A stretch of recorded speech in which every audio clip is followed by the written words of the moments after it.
Welcome back to another episode of the Jacksonville Buzz. I'm Steve Strum. This morning I have Katia Brooks from the Tradition First Foundation. I think I got it all right. Good morning, young lady. How are you today? I'm doing great. You know, I had a little bit of time to spend with you offset as we were getting ready to do this. Couple things.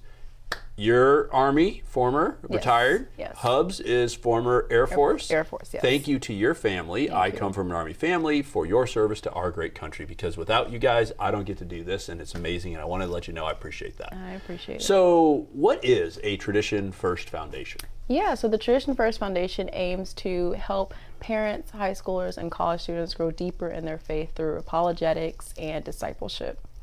What does that mean? So apologetics is how to defend your faith using reason, logic and reason. So from historical standpoints, scientific standpoints, philosophical standpoints, to help us grow deeper in our faith.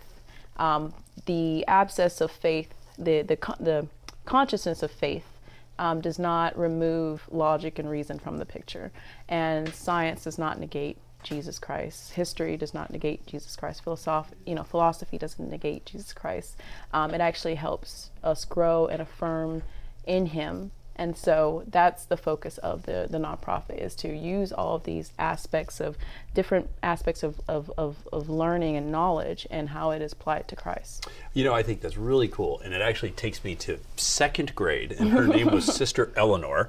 I went to Catholic school, right? So I'm always apologizing for something. I just apologize up front. Like, hey guys, I'm sorry. What for? I don't know. I haven't gotten that yet. Just, we'll get there. And we actually had a really interesting course about this from Sister Eleanor, who, rest her soul, she's probably long time passed away from now. That was 40-something years ago, where we talked about the science behind the Bible.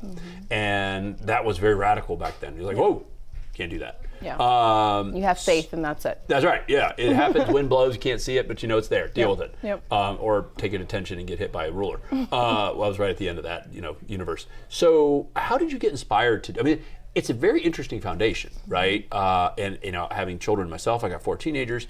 The demands that you and I have in our lifetime when we were teenagers are absolutely completely different from, and the information. You can have whatever you want on whenever you want, wherever you want. It's at the tip of your fingertips. Instantly into the thing. And I think that there's a little bit of a degradation of society because of it, because, well, maybe it was always there, but now it's there 24/7 with the push of a button. Right.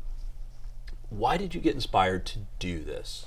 So when my husband and I separated from the military, we were taken care of financially, and so we kind of just traveled around and hung out, and then we felt like God was calling us to something more. And so we got involved with a great church. We're also Sunday school teachers, we're homeschool parents, and so we saw that most of the questions and issues around children that were struggling in their faith, teens, were philosophical ones, scientific ones, historical ones. And so we saw that this is a huge need. Also, 75% of college students lose their faith by the time they go to college.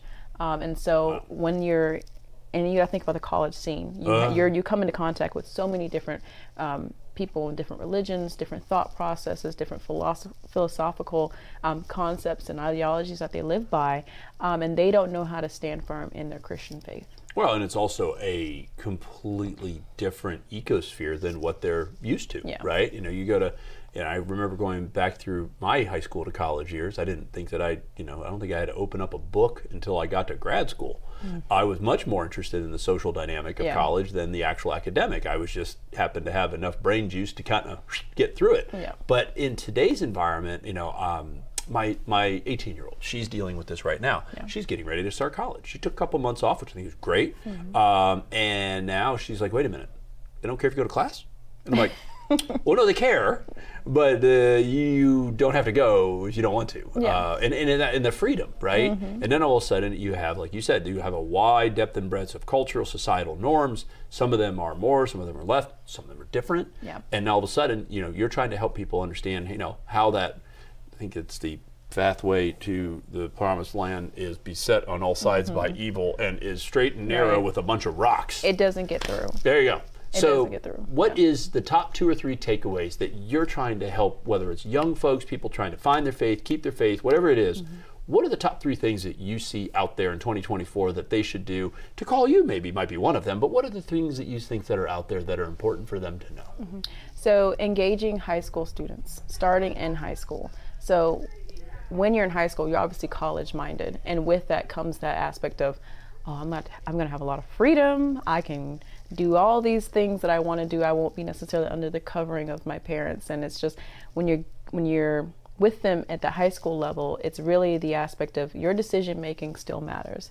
And so you still can decide to keep your faith, but that it requires you to be growing. You remove from the covering of teaching of your parents to you are growing now on your own. And so that needs to be work that's continuing.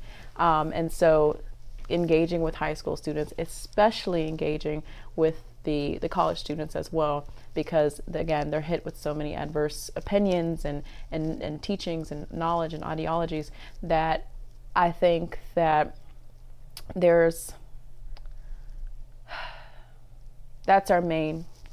the main goal. Well, and it sounds like we could go on for a half hour, but in all sincerity, I'm a good old Catholic boy. I'm Stephen Christopher. I'm named after Saint Stephen and Saint Christopher. It does not get any more Catholic than that. I do have a funny joke maybe for another segment. When our youngest was born at a Baptist hospital, I did ask where the bar was, which is not the question that you should ask.